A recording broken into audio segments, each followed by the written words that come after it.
आज हम रीजनिंग में कोडिंग डिकोडिंग पढ़ेंगे, ठीक है। Coding decoding.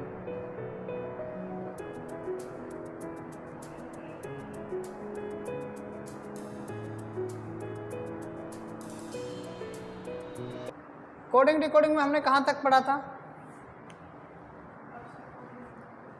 फर्स्ट पढ़ा था अक्षर कोडिंग, और सेकंड पढ़ा था संख्या कोडिंग, और थर्ड क्या है आज? मिश्रित कोडिंग।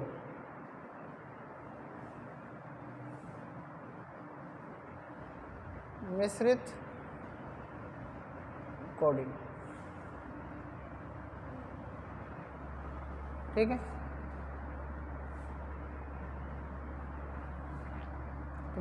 मिश्रित कोडिंग में सबसे पहला प्रश्न लिखो।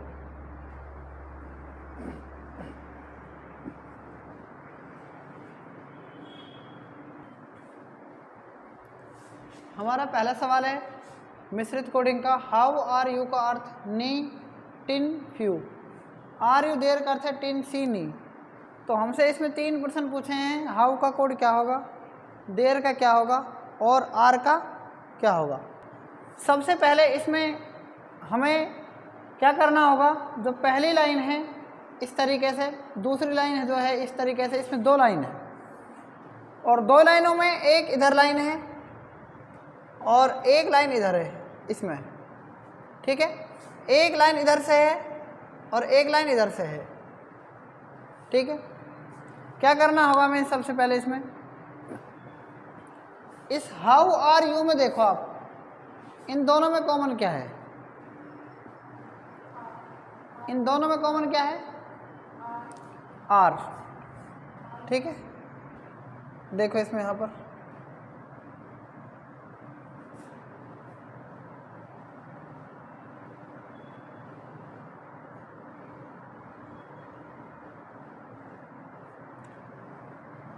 इन दोनों में इधर की साइड में, इस हिस्से की तरफ और इस हिस्से की तरफ, इन दोनों में कॉमन क्या है? आर कॉमन है। क्या कॉमन है? आर। और इधर क्या कॉमन है? क्या कॉमन है? टिन भी कॉमन है और नी भी कॉमन है। बात आ रही, समझ में नहीं आ रही है? तो याद रखना, आर का कोड टिन भी हो सकता है और नी भी हो सकता है। इधर यू यू कॉमन है, तो यू का कोड क्या होगा? टिन भी हो सकता है और, ठीक है। इन दोनों में कॉमन क्या है? You you. तो इधर देखो, ये दोनों कॉमन हो गए कि नहीं हो गए, बताओ आप। एक मिनट, इन दोनों में एक कॉमन हो गए कि नहीं हो गए? ये बात फिक्स हो गई हमें कि हाउ का कोड क्या होगा? हाउ का कोड क्या होगा? फ्यू होगा। और देयर का कोड क्या होगा? तो देयर का कोड क्या है? सी। ये बात फिक्स है। और हाउ का कोड क्या है? फ्यू है। ये बात भी फिक्स है, क्योंकि अकेला बचा है ना इस लाइन में। अकेला कौन बचा है? हाउ बचा है कि नहीं बचा? इधर इस लाइन में कौन बचा है अकेला? F you. तो इसका मतलब हाउ का कोड फिक्स है, क्या होगा? एफ यू होगा। इसमें देयर में देयर बचा है ना, इधर क्या बचा है? सी बचा है कि नहीं बचा है? तो ये बात फिक्स हो गई कि देयर का कोड क्या होगा? सी होगा। अब बात आती है किसकी? आर की। किसकी बात आती है? जो आर था ना, इसका कोड क्या हो सकता है ये बताओ। आर का कोड क्या हो सकता है? टिन भी हो सकता है और, या फिर क्या हो सकता है? सी नी भी हो सकता है। क्या हो सकता है? नी भी हो सकता है। क्लियर है? यहाँ तक आया कि नहीं आया? पूरा समझ में है? ठीक है। देखो, इन ऊपर जो कॉमन है ना इस लाइन में, ठीक है, इनमें कॉमन क्या है? यहाँ आर आर कॉमन है, तो इसका मतलब यहाँ नी नी भी कॉमन है और टिन टिन भी कॉमन है। तो आर का कोड फिक्स होगा, नी भी हो सकता है या टिन भी हो सकता है। ये रहा टिन, ये नी है यहाँ पर। इधर और कॉमन क्या है? हाउ है कॉमन? नहीं है, नहीं है। तो क्या है और कॉमन यहाँ पर? आर आर कॉमन है और यू यू कॉमन है। तो यू यू कॉमन में क्या होगा? यू का कोड भी नी भी हो सकता है और टिन भी हो सकता है, क्योंकि यही वही चीज़ यहाँ पर भी है। ये रही। बचा कौन अकेला? हाउ बचा। तो हाउ का कोड क्या है इस लाइन में सामने? फ्यू। ठीक है। और इसमें क्या है? देयर का कोड सी। और आर मैंने बता ही दिया आपको। क्लियर है? यहाँ तक नोट करो आप।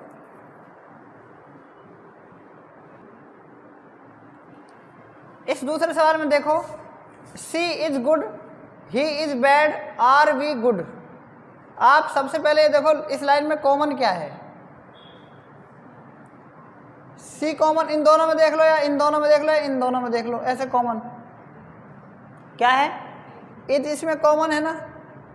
इसमें कॉमन क्या है? तो फिक्स हो गया कि इज का कोड क्या होगा? बताओ। 5 होगा। अब इन दोनों में देखो कॉमन क्या है कोई कॉमन? और यहाँ पर हैं?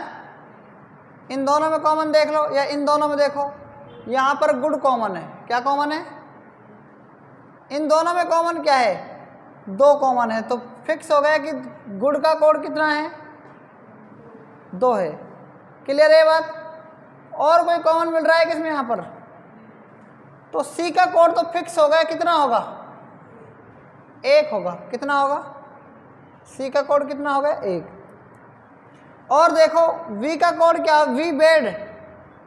वी का कोड क्या हो सकता है बताओ? इसमें 8 भी हो सकता है, और या तो 8 होगा, और या क्या होगा? 4 होगा। किसका? केवल वी का। अब बात आती है बेड का। बेड का कोड क्या हो सकता है? इस बेड का कोड क्या हो सकता है? 7 भी हो सकता है, और या 9 भी हो सकता है। क्लियर है?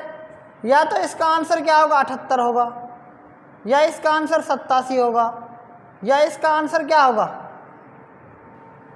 49 होगा, या इसका आंसर कितना होगा? 94 होगा।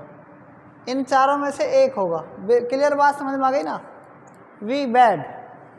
भाई वी के 8 या 4 हो सकता है, बेड इसका 7 और हो सकता है। मतलब 8 और या तो 87 हो गया, या 87 का उल्टा 78 हो गया, या 94, या 94 का उल्टा 49। मेरी बात समझ में आई? आपको नहीं आई? ठीक है। तो इन चारों में से ऑप्शन के अकॉर्डिंग कौन सा सही है वो हम चेक करेंगे ऑप्शन में। ठीक है। और वी का कोड वही बात आ गई। वी का कोड क्या हो सकता है? या तो 8 होगा, या 4 होगा। ये बात समझ में आ गई कि नहीं आ गई आपको? क्लियर है? ठीक है। यहाँ तक आप नोट कर लो।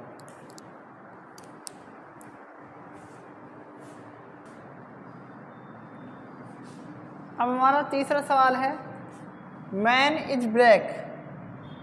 मैन इज ब्लैक को क्या कहा जा रहा है? Dollar percentage has.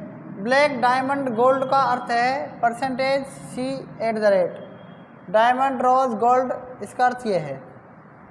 तो इसमें क्या है? आप सबसे पहले इनको क्या करेंगे? इस लाइन को और इस लाइन को देखो, दोनों में कोई कॉमन मिल रहा है क्या? मिल रहा है। क्या मिल रहा है? ब्लैक कॉमन मिल रहा है। क्या मिल रहा है? Black common. इन दोनों में कॉमन क्या है? इन दोनों में कॉमन क्या है? परसेंटेज क्या है? कॉमन है। ठीक है। इन दोनों में कॉमन क्या है? गोल्ड है। इन दोनों में कॉमन क्या हो गया? एट द रेट हो गया। क्या हो गया? और डायमंड अगर इनमें कॉमन है तो क्या हो जाएगा? ये इस तरीके से हो जाएगा। अब ये तो बात फिक्स है कि रोज का कोड क्या हो गया? स्टार हो गया। क्या हो गया? क्योंकि यही तो बचा है इसमें, रोज। ठीक है, ये बचा है रोज। क्लियर है ना ये बात? अब इसमें पिंक का कोड क्या होगा बताओ? कहीं पिंक है कि इसमें? हाँ, नहीं है ना? पिंक इसमें है ही नहीं, डैश कर दो। रोज का कोड स्टार होगा, कन्फर्म है। गोल्ड का कोड क्या है? गोल्ड का कोड क्या है बताओ? इन दोनों में क्या था? या तो एट द रेट था, या ये सी था, एट द रेट, या फिर इस तरीके से सी। यही कॉमन होगा कि नहीं होगा? आप बताओ। यही कोड होगा। इसका कुछ है क्या? पिंक कहीं पर आपको दिख रहा है? पिंक इसमें कहीं पर भी नहीं है। तो हमें ये ज़्यादा जानकारी कहाँ से मिलेगी? ऑप्शन से। ठीक है। हम इसका आंसर अच्छे से तब कर पाएंगे जब हमको ऑप्शन पता होगा।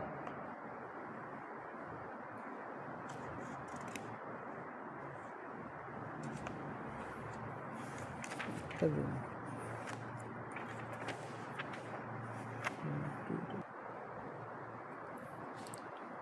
हमारा मिश्रित कोडिंग में कुछ स्पेशल टाइप है। यदि लाल का अर्थ है पीला, पीले का अर्थ है नीला, नीले का अर्थ है नारंगी, नारंगी का अर्थ है हरा, हरे का अर्थ है लाल, तो आसमान का रंग क्या होगा? तो आपको पता है कि आसमान नीला होता है, और नीला किसका अर्थ है? पीले का अर्थ है। किसका अर्थ है ये? तो इसका आंसर क्या होगा? पीला होगा। कई बार सवाल इस प्रकार से पूछा जाता है, यदि लाल को पीला, ठीक है, पीले को नीला, नीले को नारंगी, नारंगी को हरा, हरे का लाल, इसका मतलब लाल का अर्थ क्या है? यहाँ तो पीला दे रखा है, यहाँ हरे का अर्थ लाल दे रखा है। किसका दे रखा है? हरे का अर्थ क्या है? लाल। तो हरे को क्या कहा जाएगा? लाल कहा जाएगा ना। हरे का अर्थ लाल है ना, लाल का क्या है? पीला है। एक बार राजस्थान पुलिस में इस प्रकार से क्वेश्चन आया था, राम क्रम से राम नाम करण रमेश, ठीक है, इस प्रकार से मतलब उनको क्या कहा जा रहा है? मान लो अपन ने कोई शब्द लिख लिए, अमन, सुरेश, सुरेश, नरेश, महेश, ऐसे कुछ प्रश्न था। राम नाम कर्ण रमेश को क्या कहा जा रहा है? अमन, सुरेश, नरेश, महेश, क्रम से अमन, सुरेश, नरेश, महेश कहा जा रहा है। तो इसमें यह याद रखना, राम इसको मतलब राम को अमन कहा गया, नाम को सुरेश कहा गया, और कर्ण को नरेश कहा जाता है, और रमेश को महेश कहा जाता है। इतना याद रखना आप। जैसे ये सवाल में दे रखा है ना, लाल का अर्थ है पीला, ऐसे राम का अर्थ क्या है? अमन। बैठ गई बात समझ में? ठीक है, तो ये क्या है, आपको थोड़ा ध्यान देना पड़ता है इन सवालों में, बहुत बारीकी क्वेश्चन होते हैं, कई बार गलत हो जाते हैं। कर सकते हैं, नहीं कर सकते आप इन सवालों को? ठीक है, तो ये हमने कुछ आपको बेसिक टाइप पढ़ाए और जो एग्ज़ाम में पूछे जाते हैं वो, ठीक है। कुछ टाइप ऐसे भी हैं जो अभी मैंने आपको कराया नहीं है, वो मैं डायरेक्ट बुक से कराऊँ आपको, ठीक है।